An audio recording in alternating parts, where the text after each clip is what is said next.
con la CGT por las reformas laborales que se vienen en toda esta movida que está produciendo Macri, aprovechando de alguna manera el desconcierto o el desvarío que tiene el peronismo en este momento. Leí en La Nación de ayer un tema que dice que los sindicalistas no dicen públicamente lo que algunas cosas aceptan en privado. Es como que para el gran público hay una versión de los hechos y otra es la que realmente se está cocinando a fuego lento. En general, de la misma forma que el gobierno está muy esperanzado en firmar hoy el arreglo del pacto fiscal con los gobernadores, también tiene muchas aspiraciones de poder darle forma a esta reforma laboral que se viene. Por eso tenemos con nosotros a Luciano Muya, es abogado laboralista, es un colaborador del programa. Luciano, buen día primero. Buen día, Juan, ¿cómo estás? No, Juan no está. Perdón. Beto, ¿qué tal? ¿Cómo te va? Bien. A ver, ¿qué noticias tenés para darnos de esta reforma laboral? Bien, bueno, la reforma está todavía obviamente siendo evaluada. Ayer hubo reuniones con la CGT y como decías vos, pareciera que en privado, digamos, ellos arreglan algunas cuestiones que después públicamente tienen mucha gravedad, como los puntos que pretende tocar la reforma laboral. Una reforma que... ¿Cuáles son los puntos esenciales que vos ves? Sí, en realidad tiene más de 150 artículos y es muy variado la reforma que se pretende hacer a la ley de contrato de trabajo, a la ley nacional de empleo y a otras leyes también laborales. Principalmente, para hablar hoy, digamos, nos centramos en algunos temas que considero que son los más graves y los que más afecta al trabajador. Uno de ellos es, por ejemplo, el tema de las indemnizaciones. Se establece que para el cálculo de la base salarial, digamos, cuando uno toma la indemnización, se paga... Hasta ahora era un sueldo por año. Un sueldo por año, exacto, la mejor remuneración normal y habitual que percibe que devenga el trabajador. Ahora lo que se va a aplicar se excluye de la base, dice, las horas extras, los premios, las gratificaciones. Entonces, de esta manera lo que se pretende es bajar la base salarial con la que se realiza el cálculo y de esta manera desalentar, entre comillas, que es el objetivo de la ley, que el trabajador reclame las indemnizaciones, digamos, porque se tornarían mucho más bajas de lo que se establecen hoy. También esto choca un poco con el criterio de la justicia, porque hoy en día se toma el uso del celular o un vehículo, es un beneficio extra que tiene el trabajador, y ese beneficio también se toma como base a la hora de realizar el cálculo de indemnizaciones. Después también el tema de la prescripción de la acción laboral. Esto, cuando se sanciona la ley de contrato de trabajo en el año 74, durante la dictadura, se reduce el plazo de prescripción de cuando uno va a reclamar un crédito laboral. En ese momento tenía 4 años para reclamarlo. Se sanciona la ley de contrato de trabajo y ese plazo de 4 años baja a 2. Sí, en realidad no creo que se me ocurre pensar que un trabajador que se queda sin trabajo, no sé cuál sería la circunstancia por la cual debiera esperar 2 años o 4 años para reclamar la indemnización. Supongo que generalmente lo hacen de manera inmediata. Sí, seguro. El tema es que cuando el plazo de prescripción es más largo, el trabajador tiene más tiempo para reclamarlo. Porque muchas veces, digamos, el reclamo está latente desde el día 1, pero el trabajador no hace esa opción de querer cobrarlo, entonces pasa el tiempo y cuando nosotros reducimos la prescripción, lo que estamos haciendo es reducir el margen de tiempo para que el trabajador accione, digamos. De esa manera, ahora con esta reforma se bajaría el plazo de 2 años, que ya se había bajado en el 74, se bajaría a 1. Entonces ya el plazo quedó muy corto. Imagínense que desde el 74 estaba en 4 años y hoy ya pasaría a 1. De esta manera, digamos, lo que se hace es intentar que las acciones laborales, que los juicios que se puedan promover en el futuro, queden extintos de una manera anticipada. O sea, ya al año el trabajador perdía el derecho de reclamar un crédito laboral. Vos sabés que es interesante lo que decís. Ayer también leía que independientemente de que los sindicalistas en este momento no digan, exactamente todo lo que se está conversando, todo lo que se está tratando, también el gobierno pareciera ser que tienen claro que no va a ir ninguna ley al Congreso que no sea aprobada por la CGT. Es como que realmente tienen que llegar a un consenso. De hecho, fíjate que ayer, después uno le encuentra el porqué, que tiene que ver con este tema en algún punto, en Ushuaia, o en Tierra del Fuego, donde están las ensambladoras, los gremios, la UON y el gremio que maneja al personal de todas las ensambladoras de artículos electrónicos, en pos de que no se despida, que no haya despidos durante 2 años, acordaron congelar los sueldos. ¿Por qué es posible hacerlo allá? Porque el sueldo promedio de un trabajador de una ensambladora está en 70.000 pesos. Claro. Se jubilan a los 45 años y la jubilación ronda también los 80.000 pesos. Digamos, es una medida que se puede tomar, si bien la vida en el sur es muy cara, los sueldos que se están ganando son muy altos. Exactamente. Sí.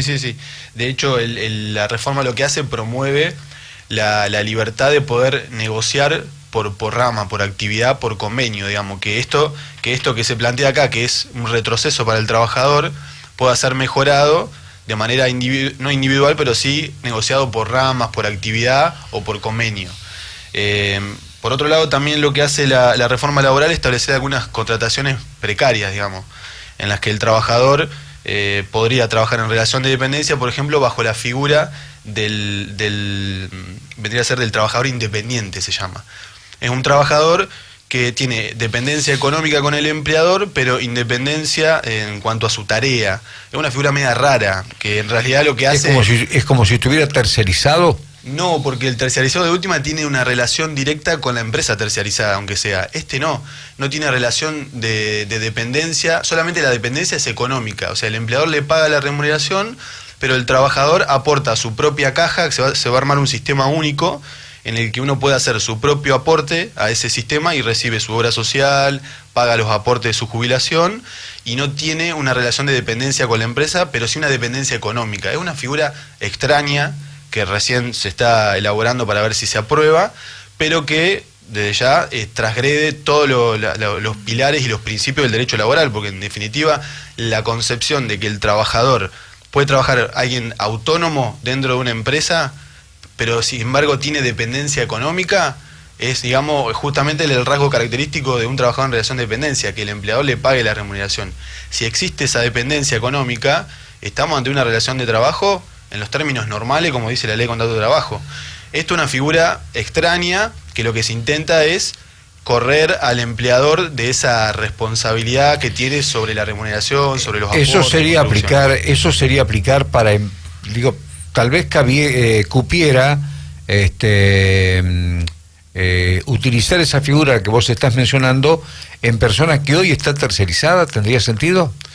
Por ejemplo, se podría intentar sustituir esa tercerización con esta figura. Y también hay otros tipos de contrato. Por ejemplo, el contrato formativo, que vendría a ser, yo lo interpreté como muy parecido a la pasantía, lo que se conoce hoy como pasantía, que es, en ese caso está establecido en el artículo 82 del proyecto de reforma.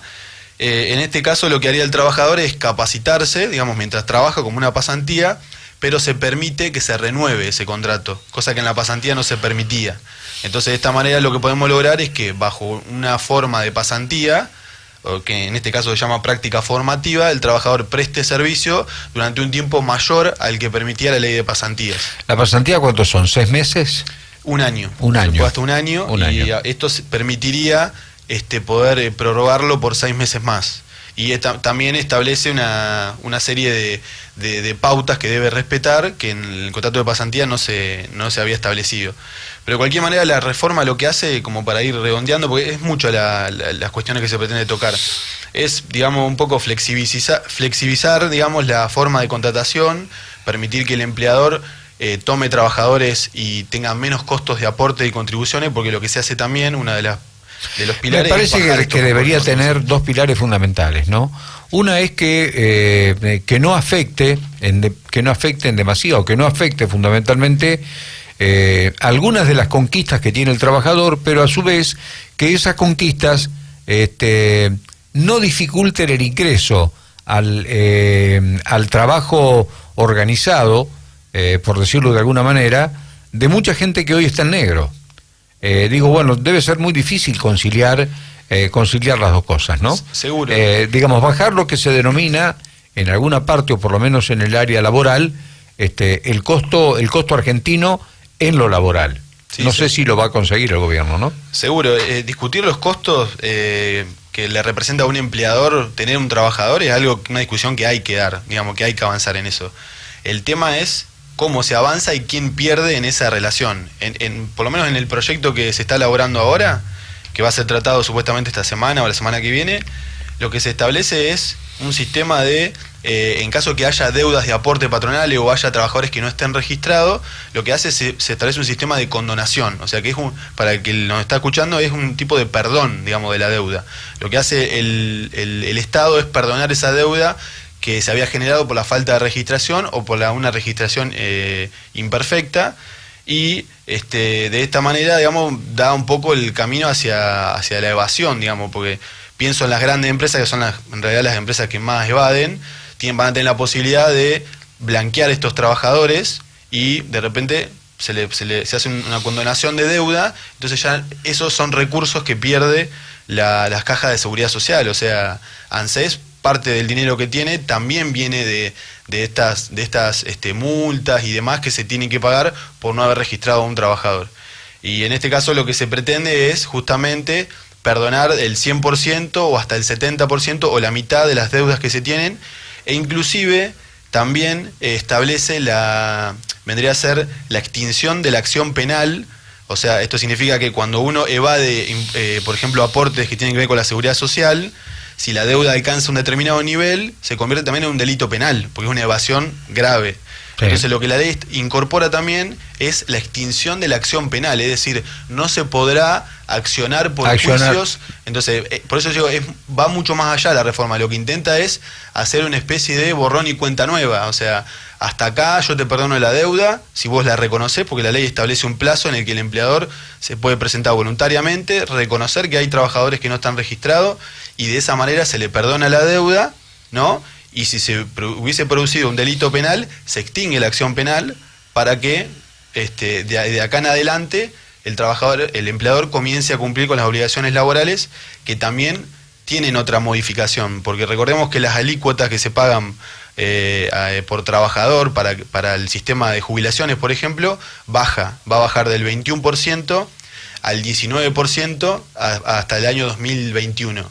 Y esto, si bien aliviana al empleador en sus costos fijos de tener un trabajador a cargo, lo que produce también es el vaciamiento de los recursos de ANSES. Ese es el problema.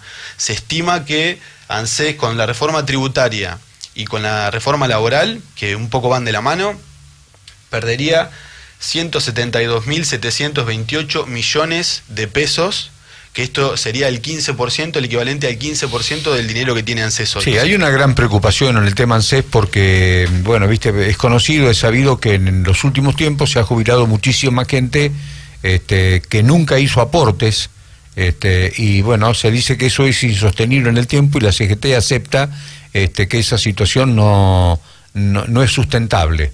Así que no sé cómo lo van a conciliar. Por eso, lo que pasa es que con menos recursos va a ser menos sostenible, ese es el problema.